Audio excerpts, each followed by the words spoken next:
नमस्ते बच्चों, maths class में आप सभी का स्वागत है। बच्चों, आज की क्लास में हम आपको श्रीधराचार्य सूत्र के द्वारा द्विघात समीकरण को हल करना सिखाएंगे। इससे पूर्व की वीडियो में आप लोगों ने गुणनखंड विधि से और पूर्ण वर्ग बनाकर द्विघात समीकरण को हल करना सीखा था। बच्चों, आपको इस वीडियो को प्रारंभ से लेकर अंत तक देखना है और यदि आपको पसंद आता है तो आप कृपया लाइक, शेयर और सब्सक्राइब करना ना भूलें, साथ ही बेल आइकन को भी दबाना है। तो बच्चों, आज हम लोग श्रीधराचार्य सूत्र के द्वारा द्विघात समीकरण को हल करना सीखेंगे। बहुत ही प्रभावी विधि है इस प्रकार के समीकरणों को हल करने की। बच्चों, इससे पहले आपको ये जानना आवश्यक है कि श्रीधराचार्य जी हमारे भारतीय गणितज्ञ हैं और इनके द्वारा द्विघात समीकरण में दिया गया योगदान आज भी संपूर्ण विश्व में अच्छे ढंग से उपयोग में लाया जा रहा है। तो बच्चों, आज हम श्रीधराचार्य विधि के द्वारा द्विघात समीकरण को हल करना सीखेंगे। तो बच्चों देखो, द्विघात समीकरण का मानक स्वरूप हमने पीछे पढ़ा हुआ है। क्या होता है? ax square plus bx plus c बराबर 0। तो हमें सबसे पहले ये पता करना है कि श्रीधराचार्य का सूत्र क्या होता है। इसके लिए हमें कुछ करना होगा। देखिए किस स्टेप से हम क्या करेंगे। ax स्क्वायर प्लस bx बराबर माइनस सी, अर्थात हमने c का पक्षांतर कर दिया, प्लस का होने के कारण ये माइनस का c हो गया। अब हम क्या करेंगे, 4a से दोनों पक्षों में गुणा करने पर, अर्थात हम श्रीधराचार्य के सूत्र का निगमन कर रहे हैं, इसलिए हमने दोनों तरफ 4a से गुणा किया। जब 4a से यहां गुणा होगा तो a और a की गुणा हो जाएगी। तो बच्चों क्या हो जाएगा, 4a square x square plus जब इसके साथ गुणा होगी तो 4ab एक्स बराबर माइनस 4ac, अर्थात क्या हुआ, 4a से गुणा करने पर हमें यह समीकरण प्राप्त हुई। अब हम क्या करेंगे, दोनों पक्षों में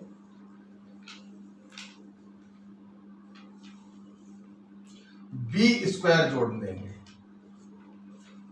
दोनों पक्षों में हमने क्या किया बच्चों, b स्क्वायर जोड़ दिया। तो क्या प्राप्त होगा, 4a square x square plus 4ab x plus b square, और यहां पर जोड़ेंगे तो b स्क्वायर माइनस 4ac प्राप्त हो जाएगा। ठीक है बच्चों, अब ये देखो क्या लिखा हुआ है। ये हमने पहले बहुपद में भी पढ़ा हुआ है कि ये क्या है, a प्लस b का होल स्क्वायर लिखा हुआ। कैसे हम कर सकते हैं, देखो 4a को हमने 4a स्क्वायर एक्स स्क्वायर था, इसको क्या लिख सकते हैं, 2ax का होल स्क्वायर, और इसे बच्चों क्या लिख सकते हैं, b का होल स्क्वायर प्लस 2 इंटू पहला वाला पद अर्थात 2ax इंटू दूसरा वाला पद b प्लस। तो अब देखो बच्चों क्या लिखा हुआ है, पहले पद का स्क्वायर अर्थात 2ax स्क्वायर का करोगे होल स्क्वायर तो मिलेगा 4a square x square, b का होल स्क्वायर करोगे तो b स्क्वायर मिलेगा, और फिर दोनों पदों के गुणनफल का 2 गुना, यानी 2 गुणे पहला पद गुणे दूसरा पद, अर्थात 2 दूनी 4, यानी 4 है a, b और x, यानी ये वाला पद है। तो इसको और ये जैसा भी था वैसे ही बच्चों हमने लिख लिया। अब देखो बच्चों, ये अब क्या है, ये a प्लस b का होल स्क्वायर लिखा है पूर्ण रूप से। तो a की जगह पर पहला पद क्या है, 2ax, और b दूसरा पद क्या है, b, यानी whole square, a plus b का होल स्क्वायर हो गया, और बच्चों b स्क्वायर माइनस 4ac। ठीक है, अब हम क्या करेंगे, यहां से इसका वर्ग हटाएंगे तो यहां वर्गमूल लग जाएगा, यानी 2ax प्लस b, और यहां plus minus under root b square minus 4ac। ठीक है, अब b का हम पक्षांतर करेंगे, उधर ले जाएंगे, यानी 2ax बराबर माइनस का b plus minus b square minus 4ac। अब x का मान निकाल लेंगे तो क्या आ जाएगा, minus b plus minus b square minus 4ac upon 2a। तो बच्चों, जो हमारे भारतीय गणितज्ञ थे श्रीधराचार्य जी ने द्विघात समीकरण हल करने के लिए हमको एक सूत्र दिया था। इस सूत्र की सहायता से हम किसी भी जटिल से जटिल द्विघात समीकरण को अत्यंत सरलता पूर्वक हल कर सकते हैं। तो बच्चों अब हमें यह भी ध्यान देना है कि यहाँ पर x का मान है एक बार प्लस और एक बार माइनस। हमने प्रारंभ की वीडियो में आपको समझाया था कि द्विघात समीकरण के सदैव दो मूल होते हैं, अर्थात एक प्लस का, या हम इसको ऐसे भी लिख सकते हैं x बराबर minus B plus B square minus 4ac upon 2a, तथा x बराबर minus B minus B square minus 4ac upon 2a। अर्थात हमने इस बात को दो बार में लिखकर आपको समझा दिया है। अब बच्चों एक बात जरूर ध्यान रखना कि यहाँ पर जो x के वैल्यूज हैं वो a और b के पदों में हैं। तो बच्चों देखो a जो है वो इस मानक समीकरण में क्या है, x स्क्वायर का गुणांक है। किसका गुणांक है बच्चों, x स्क्वायर का गुणांक है। जो b है वो बच्चों किसका गुणांक है, x का गुणांक है। और जो c है वो बच्चों अचर पद है। यानी खूब ढंग से समझने की कोशिश करिए कि जो मानक समीकरण है उसमें x स्क्वायर का गुणांक a होता है, x का गुणांक b होता है और अचर पद सदैव c होता है। अगली जब प्रश्न हल करेंगे तो इसको हम आपको विधिवत समझाएंगे। अभी हमको इतना समझना है कि श्रीधराचार्य जी के द्वारा द्विघात समीकरण को हल करने का जो सूत्र दिया गया था वो क्या था, x बराबर minus B plus minus B square minus 4ac upon 2a। और इसकी सहायता से हम द्विघात समीकरणों को बहुत अच्छे ढंग से हल कर सकते हैं। तो बच्चों अब हम लोग श्रीधराचार्य का सूत्र का प्रयोग करके द्विघात समीकरणों को हल करना सीखेंगे। हमको एक समीकरण दी हुई है 3x square minus 5x plus 2 बराबर 0, और इसे हमें श्रीधराचार्य सूत्र के हल प्रयोग द्वारा हल करना है। तो बच्चों सबसे पहला काम क्या है कि मानक रूप ax square plus bx plus c बराबर 0 से तुलना करनी होगी।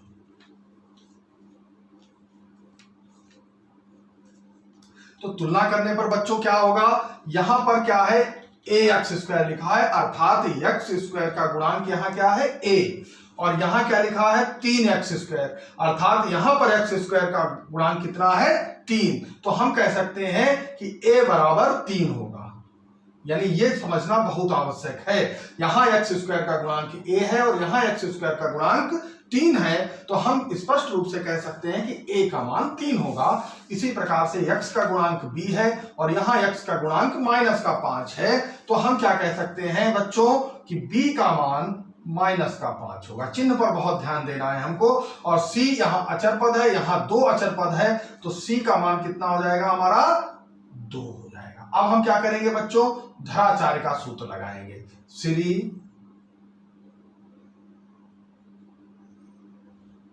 धराचार्य सूत्र से, अभी हमने श्री धराचार्य सूत्र पढ़ा था बच्चों, क्या होता है x बराबर minus B plus minus B square minus 4ac upon 2a। यही तो पढ़ा था ना हमने। अब हम जो भी सूत्र में a, b और c हैं उनके मान हम ज्ञात कर चुके हैं। हम क्या करेंगे बच्चों, a, b और c के मान रख देंगे। तो आप देखो b का मान पहले से ही माइनस था और यहां भी माइनस है, तो बच्चों जब भी माइनस हो तो आप सावधान रहिएगा, ध्यान अवश्य दें। तो हम इसको लिखने का ढंग क्या, माइनस लिख लिया और b का मान कितना था माइनस का 5। तो अब हमारी दोनों समस्याएं हल हो गई, सूत्र का भी माइनस आ गया और प्रश्न का भी माइनस आ गया। प्लस माइनस बी स्क्वायर को फिर से लिख लो, माइनस का 5 स्क्वायर 4 गुणे a का मान 3 है और c का मान 2 है, बटे 2 गुणे 3। समझ में आई बात। हमने b का मान माइनस का 5 रख दिया, a का मान 3 रख दिया और c का मान हमने 2 रख दिया है। तो अब हमें ये प्राप्त हो गया है। अब हम इसको हल करेंगे। हल करने पर क्या हुआ, माइनस और माइनस क्या हो गया बच्चों, प्लस का 5 प्लस माइनस बी स्क्वायर क्या है, 5 का स्क्वायर करोगे तो कितना आ जाएगा 25। और एक बात बच्चों और याद रखनी है कि जब भी माइनस की घात सम होती है तो जो भी उत्तर प्राप्त होता है वो सदैव धनात्मक होता है, यानी -5 का वर्ग करोगे तो प्लस का 25 प्राप्त होगा। -4 × 12, 12 दूनी 24 बटे 2 × 6, 2 और 3 की गुणा की 6 हो गया। अगली लाइन लिखो 5 प्लस माइनस 25 में से 24 गए तो कितना बचा 1। तो बच्चों 1 का वर्गमूल सदैव 1 होता है। तो इस प्रकार से ये हमें प्राप्त हो गया है। अब हम क्या करेंगे, एक बार प्लस कर लेंगे और एक बार माइनस कर लेंगे। तो देखो यदि x बराबर 5 प्लस 1 बटे 6 या 5 और 1 6 बटे 6, 6 से 6 काट दिया तो क्या आ गया 1, यानी पहला मूल हमको प्राप्त हो गया है x बराबर 1। अब दूसरी बार में क्या करेंगे बच्चों, x बराबर अब की बार माइनस का चिन्ह ले लो, 5 माइनस 1 बटे 6 या 5 में से 1 गया 4 बटे 6, 2 दूनी 2 3, यानी कितना आ गया 2 बटे 3। हम कह सकते हैं कि दूसरा मूल हमें प्राप्त हो गया 2 बटे 3। तो बच्चों ये हमारी तीसरी विधि थी। पहली विधि हमने गुणनखंड विधि से हल करना सीखा था, दूसरी विधि हमने पूर्ण वर्ग बनाकर सीखा, और जो तीसरी विधि है वो हमने श्रीधराचार्य के सूत्र के द्वारा हल करना सीखा है। आशा है बच्चों आपको समझ में जरूर आया होगा। अभी हम एक और प्रश्न आपको हल करके सिखाएंगे और उसके बाद आप लोग घर पर सारी की सारी प्रश्नावली करेंगे।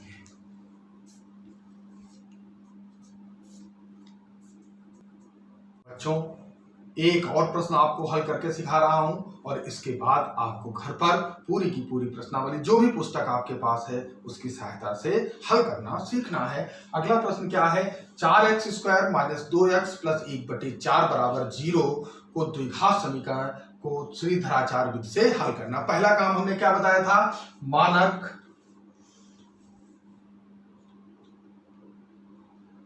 समीकरण ax² + bx + c बराबर 0 से तुलना करने पर। ठीक है, तो देखो बच्चों a का मान यहां कितना है 4, b का मान यहां कितना है -2 और c का मान कितना है यहां पर 1/4। अब बच्चों याद हो गया होगा श्रीधराचार्य सूत्र, x बराबर -b plus minus b² - 4ac upon 2a। ठीक है, अब देखो b का मान कितना है बच्चों, -2 है, इसलिए ध्यान से ब्रैकेट लगाया -2 अंदर, प्लस माइनस b का यानी 2 का होल स्क्वायर -4 गुणे a का मान कितना है 4 और c का मान कितना है 1/4 बटे 2 गुणे 4 बराबर माइनस और माइनस बच्चों क्या हो गया प्लस का 2 प्लस माइनस। देखो बेटा 4 से 4 कट गया, 2 दूनी 4 प्लस का हो गया 4 -4 एकम 4, 4 दूनी 8, इतना प्राप्त हो गया। अब हम यहां पर आते हैं तो देखो x बराबर 2 प्लस माइनस 4 में से 4 गया 0 बटे 8। ठीक, तो x बराबर क्या हो गया 2 बटे 8, 2 एकम 2, 2 चक्कू 8, यानी x का मान कितना हो गया 1/4 प्राप्त हुआ। इसका मतलब अब यहां पर बच्चों क्या हुआ, हमें एक ही मूल दिखाई दे रहा है आपको, लेकिन वास्तविकता में एक मूल ना होकर ये 2 मूल है, अर्थात दोनों समान मूल प्राप्त हुए हैं, यानी x बराबर 1/4 1/4। तो इस प्रकार से हमने इस द्विघात समीकरण का एक हल प्राप्त किया। बच्चों एक बार फिर से रिवाइज कर लीजिए। सबसे पहला काम क्या है कि हमें मानक समीकरण ax square plus bx plus c बराबर 0 से इसकी तुलना करनी पड़ेगी। फिर हम क्या करेंगे, a, b और c के मान ज्ञात कर लेंगे। जब हमें a, b और c के मान ज्ञात हो जाएंगे तो बच्चों क्या करेंगे, हम श्रीधराचार्य का सूत्र का प्रयोग करेंगे। a, b और c के मानों को, वैल्यूज को रखेंगे, पुट करेंगे। पुट करने के बाद उसका हल प्राप्त करेंगे और हल के बाद जो भी मान प्राप्त होगा वही इस द्विघात समीकरण का एक हल होगा। तो बच्चों इसको सही ढंग से समझिए और करने का प्रयास करिए। यदि समझ में आता है तो निश्चित रूप से आप हमारा वीडियो को लाइक करिए, शेयर करिए, सब्सक्राइब करिए और यदि कोई त्रुटि या कहीं समझ में नहीं आता है तो मैसेज बॉक्स में आकर हमसे बात करिए, पूछिए। ठीक है बच्चों।